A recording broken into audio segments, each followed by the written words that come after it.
Hi everybody, today we're going to talk about implants and all about dental implants.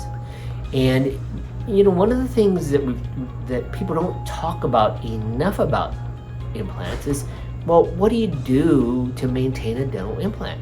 Most of the time, it's your basic brushing and flossing and your regular preventative care at the dental office, getting a professional cleaning, make sure we keep everything around it healthy. But every now and then, things happen. You get a popcorn kernel stuck in there, you get something in there, and it causes an issue around the implant. Most of the time, we call it peri-implantitis. And classically, at that point, what do you do about it, right?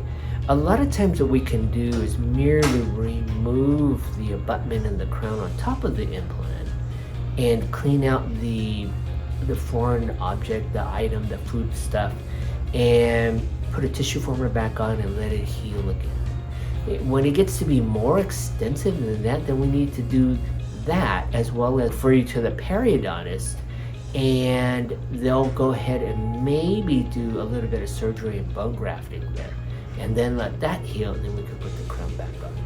So preventative care, always number one. The second is, if you have something going on around the implant, have your dentist check it for you.